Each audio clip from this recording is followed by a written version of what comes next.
So from time to time, I like to bring up some interesting conversations here on the channel. Today I want to talk about the Holy Trinity. However, I'm not going to actually talk about the Holy Trinity. When we're talking about the Holy Trinity, of course, we're talking about Patek Philippe, AP, and Vacheron, the Holy Trinity of watchmaking. Who actually made that up, I don't know. It's just something that's been said throughout time in watch collecting, and people just sort of accept it. Are there other Holy Trinities within watch collecting? Is there a Holy Trinity of sports watches? Is there a Holy Trinity of chronographs? Is there a Holy Trinity of dive watches? I think so. I think there are watches that are basically iconic. And when you think of a dive watch, you think of a certain watch. When you think of a chronograph, you're thinking of a certain watch. So today's video, I'm going to go through what I think are the Holy Trinity of certain watch categories. So let's flip the camera and take a look at some watches and talk about the Holy Trinities.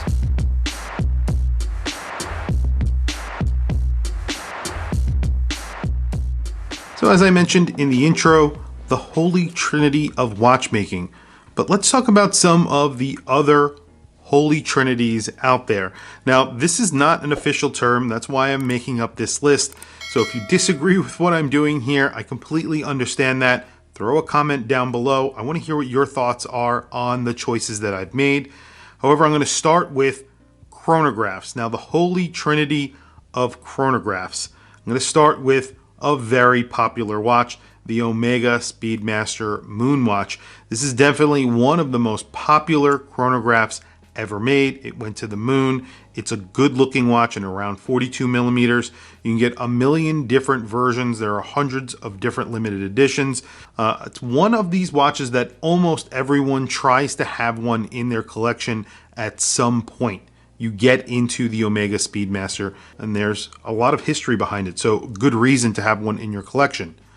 Next, the El Primero Zenith. So really, any El Primero is what I am talking about here, sort of similar to the way that I referred to the Speedmaster. It's an iconic chronograph that almost died out during the quartz crisis, came back, and it came back really strong. There are a bunch of different watches that a lot of people compare directly to the third watch in this list, and very good reason for that. Zenith makes some very iconic chronographs. A few of them, such as the Rainbow chronograph, the Rainbow El Primero. One of them that I love is the Chronomaster Sport. Looks a lot like a Rolex Daytona. You have that 1/10 chronograph. I bring this watch up very often on my channel because it's a watch that I think I want to own in my collection one day. And that brings me to the third watch in this Holy Trinity of chronographs. Of course, this would not be complete without the Rolex Daytona. Now, you're going to see a theme throughout this list. Rolex do show up pretty often, and there's a good reason. They make some iconic watches, some of the most iconic watches of all time. The Daytona, named after the Daytona International Speedway down in Florida. If you're familiar with it, that's what it's actually named after. It's a race watch. It was intended to be used during racing. It's a chronograph.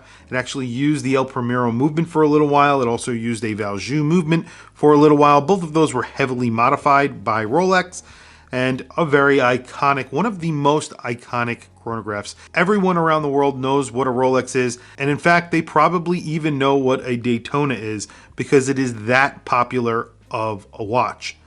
Next, we're going to talk about the Holy Trinity of dive watches.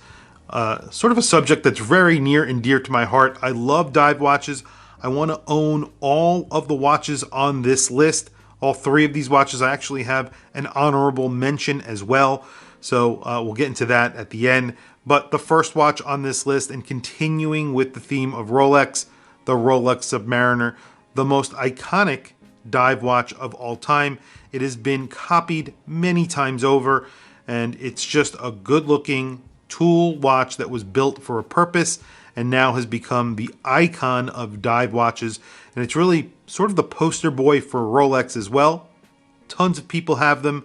They make millions of them, and they are very, very popular. Popularity on these have never faded. Popularity will not fade anytime soon. So really an awesome watch. But the next watch on this list is sort of an alternative, and a watch that I've brought up many times on my channel as an alternative to the Submariner. It's a watch that I actually own as an alternative to the Submariner, and that is the Omega Seamaster. And there could be a few that I'm talking about here because the Seamaster is an iconic watch in its own right. It is a really good looking tool watch, very similar to the Rolex Submariner. You have a bunch of different versions that are available directly from Omega, just like the Heritage line. The 1957 is the one that I own, but they also make a Professional. They make a Planet Ocean. They make a bunch of different versions. The one I think is the most iconic is the one from their Heritage line of watches, in my opinion, but any Seamaster really would work. I think they make some amazing watches at a very good value when compared to the Rolex Submariner, and actually a pretty good value when compared to the next watch on this list, one of the most iconic dive watches of all time. That is the Blancpain 50 Fathoms.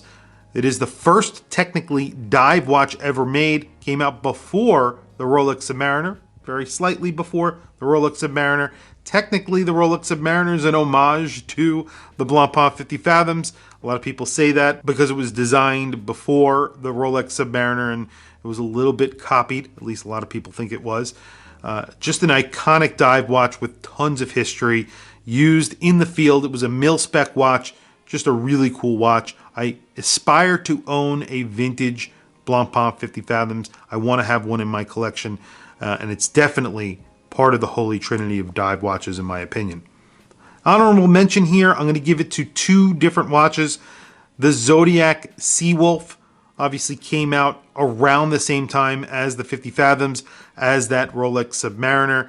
It's a very iconic dive watch in its own right, and those are actually affordable. So you can get one at a pretty decent price new, and even the vintage versions are priced very, very well. And the last honorable mention here, the Panerai Radiomir. The Panerai Radiomir is an iconic watch, but it's also a dive watch that predates all of the watches that I just mentioned. So it came out well before the Submariner, the Seamaster, and the 50 Fathoms, even that Zodiac. It came out before all of those watches. It was one of the first tool watches made to be used underwater, and it's a pretty incredible watch. Cushion case, wears really comfortably, even on small wrists, even though they are usually very large. Come in around 45 millimeters. Now they're making much smaller versions in the 1940 case, but in general, a really interesting watch with a really interesting history, and just a good looking watch in general, in my opinion. That's an honorable mention.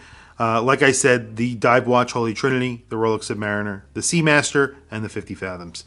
Next on the list is the integrated bracelet sports watch Holy Trinity. Now, this is where it gets a little bit weird, let's say. This is the Holy Trinity in my eyes, and I think this is the Holy Trinity in a lot of people's eyes. The AP Royal Oak, the Vacheron Overseas, and the Patek Philippe Nautilus. Now, these are sports watches, and they are integrated bracelets. They're also part of the Holy Trinity as a whole, the group of watches that are referred to as the Holy Trinity. But when it comes to integrated bracelet watches, they are still the Holy Trinity of integrated bracelet watches. If you want an integrated bracelet watch, you buy one of these three if you want to have the most iconic, the best made versions of an integrated bracelet watch. Two of them designed by General Genta. One of them was not. That was the Vacheron, and that was actually designed by Jörg Heisek, and really just a beautiful watch in general. All three of them super well made. I think that, in my opinion, the Vacheron is the best well made out of all three of them. And then I would say the AP Royal Oak, and then the Nautilus, which is the oldest one out of the trio. They are going to be updating that, so they recently just stopped making those. So we'll see what they come out with next. Next on the list, the Holy Trinity of dress watches. This is a very interesting category because some of the watches on this list really aren't very dressy, but at the same time, they're considered dress watches. The first watch on the list is a Cartier Tank. The Cartier Tank is a classic dress watch. So this, I would say, is a dress watch. There's a few different versions that I would point to, but the traditional Cartier Tank, the rectangular version, is the one that I would point to. The Santos, which is technically a pilot's watch, also considered a dress watch. That's another one that I would sort of consider in this Cartier Holy Trinity lineup. Next is the JLC Reverso. The Reverso is an iconic watch in and of itself, made for polo, so you could actually turn the watch around and have metal facing outward so you don't break the glass on your watch when you're playing polo. Really an iconic design from an iconic brand, the watchmaker's watchmaker.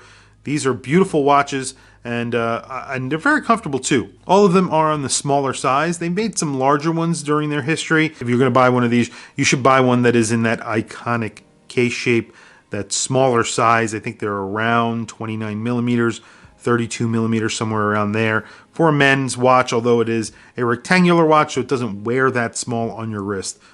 Last but not least, the Rolex Datejust. So I'm bringing it back to Rolex yet again. Of course, they make so many iconic watches. The Datejust is a very iconic watch. They've been making it for a very, very long time. It's a reliable, good-looking, sort of straightforward design that they have been making for many, many years. And of course, it's an icon in its own right. That's why it's on my iconic dress watch list, the Holy Trinity of dress watches. Next category, we're going to go with pilot's watches, the Holy Trinity of pilot's watches. This was actually a little bit more difficult, but I think I came up with 3 watches that really work. One of them is the Breguet Type 20, originally made during World War II by the French for the French Air Force. There was a contract that was actually called the Type 20. A lot of other manufacturers made Type 20s, Type 21. They eventually made them for civilians, so you can buy these now if you want one from Breguet directly.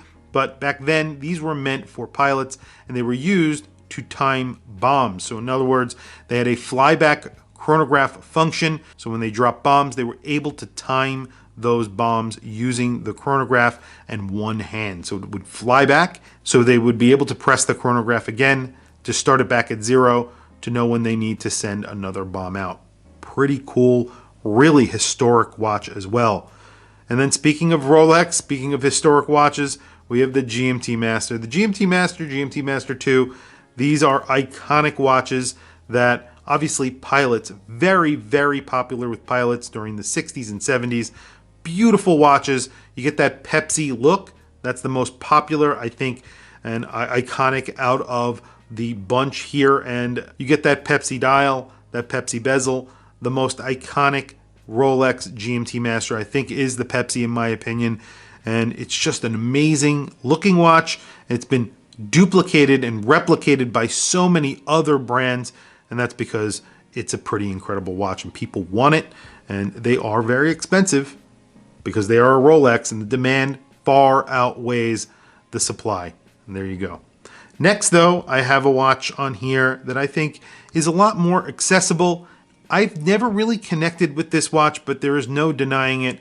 Breitling make a pretty awesome pilot's watch. The Chronomat or the Navitimer. I'm going to go either way with this.